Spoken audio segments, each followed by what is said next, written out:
Comment Salt B, le boucher des stars, s'est retrouvé avec la Coupe du Monde dans les mains. Une des nombreuses scènes irréelles des célébrations à la suite de la victoire de l'Argentine face à la France lors de la Coupe du Monde 2022. La FIFA est pourtant normalement intraitable, seuls quelques happy few ont le droit de porter le célèbre trophée imaginé par l'Italien Silvio Gazzaniga, plus de 6 kg d'or massif à 75%. Le site de la FIFA précise même qu'un groupe très restreint peut le toucher, dont les anciens champions du monde et les chefs d'État.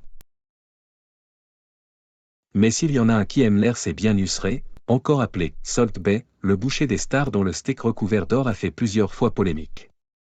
Installé à Doha pendant la Coupe du Monde, il a régalé quelques joueurs. L'équipe d'Espagne avait notamment profité d'un jour off pour faire une sortie dans son restaurant. Il s'est aussi lié avec la délégation argentine puisqu'il a pu rentrer sur le terrain après la séance de tir au but, et même, porter la fameuse coupe.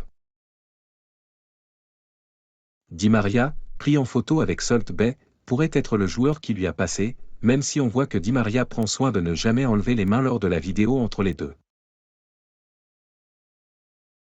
Évidemment, Salt B prend la marée d'autant que certains l'accusent d'être un supporter des Bleus.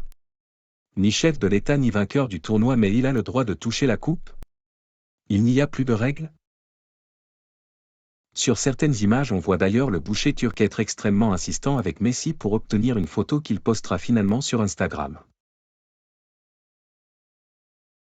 En effet, l'instance suprême du football mondial a interdit Salt B de finale pour la prochaine édition du mondial en 2026.